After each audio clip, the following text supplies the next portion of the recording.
Hello Internet! Welcome to my face and the sun in it. So today's video is going to be a little bit weird. I haven't been feeling very well the last couple of days, so I had every intention of just skipping this week. I decided I would just sort of go with it anyway, so even though there is no script and no preparation, I'm just going to talk and it's going to be a hard edit, but that's what we're going to do. A lot of what I've talked about in the past has been regarding a couple of major life transitions that I'm going through right now, and they're quite prolonged. And going through a life transition, graduation, moving, starting a new job, anything is very stressful, but when that period is intensely prolonged, it gets really anxiety inducing, and I've just been sitting in this state of perpetual restlessness because when I'm feeling anxious about something that is coming up, I feel like I need to take steps to ease that anxiety. Secret time, I'm a control freak. When you have no idea when the end date is or even where the transition is taking place, taking tangible steps doesn't always feel great. So I mentioned last week that I finally finished my dissertation. I submitted it the day I recorded that video. It's a pretty big deal. And in this period of limbo, in this period of life transition, finishing my dissertation was the first step towards my goal of, I don't know, I want to get a PhD, but I still don't know where, and I still don't know how that's gonna pan out. Being in limbo anyway is just sort of like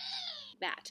It's suffocating. I thought today I would talk about how I'm working to get myself through a period of transition. So coming up on a time where people are already moving back into their university housing in the States, or finishing up their master's degrees here, or graduating, or all of this really exciting stuff. In doing this, I am going to be giving advice on how to manage your dissertation time. And the reason why I'm doing this is because it's actually all tied up to get through this stage of my life. If you've never written a dissertation before, when it comes to starting, I got through it with one thing. This is a planner. It was a completely unnecessary gift. I already had two planners. I had my school planner and I had my bullet journal. It's like, oh no, I'm gonna have to figure out a way to use this. So I decided I would write down my assignments in my school planner, and then this is how I would complete them, and it turned into breaking down my dissertation. I used it sporadically anytime I had an essay to write. Now that I finished my dissertation, I honestly could not imagine what I would do without it. So what I would recommend, and this planner has all this built in, what I would recommend is setting goals for what you need to get done. Write chapter 3, rewrite chapter 2, re-research chapter 1. Those are my goals. And so then what I did is I broke all of those goals into the individual tasks. Writing an outline is separate, writing the thing is separate, editing it is separate, and then that breaks it up into more manageable tasks. I assigned all of those little tasks a day. I originally did this as a way to not procrastinate. I got the idea to do it this way from something that happened last year, and this is where the transition comes from. What had happened was I had just broken up with someone. I was having a rough time with it. I mentioned a couple weeks ago that I have trouble with the concept of falling out of love. At the same time, I wasn't really happy where I was. I didn't like my job. I didn't like where I was living. Nothing about what I was doing at the time was making me happy, and I was just desperate to go home, but I had to make it to graduation. So my mom said, make a calendar and write all of your assignments. Then when you're done with the day, you can cross it off. So I put all of my school assignments when they were due, when I had exams, when essays were meant to be in, and I gave myself one packing job to do every single day. So one day I would just take the photos down off the wall. Another day I would clean out my closet. And then once I took the assignments, I said, okay, well, you have nothing else to do other than this packing this day. So this day you can write it, this day you can edit it. And I gave myself generally 5 days to write an essay. Doing it that way broke it down in a way that I wasn't overwhelmed in a time where my entire life seemed incredibly overwhelming. And that's how I did that. So this is how I came up with my breakdowns in my planner. Not only did that make it seem like I had done something tangible to work towards my goal of finishing my dissertation every single day. A dissertation is sort of something that just looms over you.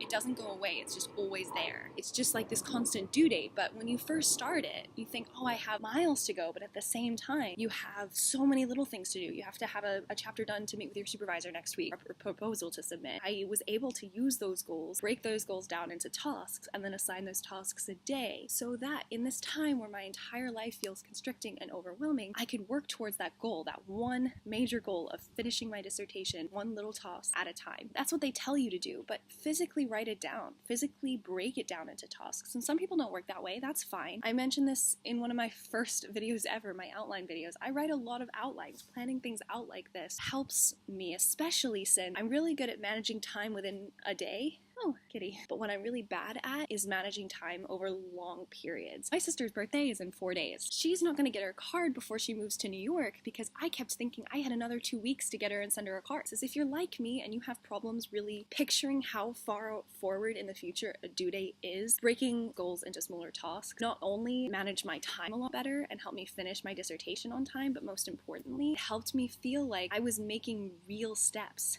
get over this really overwhelming experience. So that's the dissertation advice, and here's how this has been translating to the rest of my existence and the rest of my transition. I have this always written on my hand, 4, 5, 6. Not always going to be 4, 5, 6, but it's always written on my hand because I have essentially the only week that I am going to be on the equivalent of a holiday. Even though my dissertation is done, I still go to work. So this holiday, I split into 4 events. My last weekend of work beforehand, my mom comes, and we're going away for one of the weekends she's here. Those numbers are not accurate, actually closer to 3, 4, 5, but I'm counting weekends because I work on weekends. And we have no idea when in the week we're going away. 4, 5, 6 is a little bit of a better ring to it than 4, 5, maybe 5.5. Maybe 6, we're not sure. 4, 5, 6 rolls off the tongue a little bit better. Whether I'm going on holiday or not, there's still the state of limbo, but now that I have these 3 numbers, I can picture a new goal. When my dissertation was over, there was this big feeling of, now what? Because I'm still feeling restless. I still don't know what I'm doing with my life. I still don't know where I'm going, when I can move, what the next couple years are going to look like for me. Without a tangible goal, without knowing when something's going to happen, how do you do something tangible to work towards it? Well, I found it in 4, 5, 6, but it's still a lot further away. So I thought back to what I was doing. What is my ultimate goal? It's to find another place. It's to move out. It's to get on with whatever the next couple years of my life are. Big way of doing that is to move. So what I've decided to do is my new goal is packing. Now packing for me, because I already just moved across the country and have only been here for a year, I don't have that much stuff. So packing for me is really just throwing away old receipts at the bottom of my bag, or deciding which books I feasibly take with me on a train because I don't drive. I can't actually pack anything up. I have to go away next week, so I can't exactly pack up my suitcase because I'd have to unpack it and repack it. So, it's doing something little, clean something out, or pack something up, or pretend I'm packing something up, putting things into little piles so that I can easily pack it up, is what I've decided to be doing to keep myself on a roll. Why am I telling you about packing? Why am I telling you about my dissertation when I was supposed to be talking about life transitions? Because when you're going through a transition, finishing a dissertation, or moving, it's incredibly overwhelming. And what breaking things down into just little things I can do every single day does is make things seem not overwhelming. Sorting through paper products, which is my task for today, that's not an overwhelming task. I'm just sorting through paper products. It's not much to do in one day. It's something that needs to get done eventually. You're just doing it now. Moving, which is what I'm focusing on right now, is a major task. And I've tried to move before and just didn't pack in enough time, and my parents were furious with me. Last year, when I had that packing schedule that I made, I had everything pristine when I moved out, and it was great. But most importantly, it got me through a rough portion of my life. This portion of my life is just very up in the air. I'm restless. I want to get something done. And so doing this, packing, cleaning stuff out, feeling like I'm getting something done. So when you're going through a transition like this one, feeling like you're doing something, push yourself forward so you're not just playing a waiting game, really helpful. And that's what I wanted to talk about. Doing this makes you feel more proactive than reactive.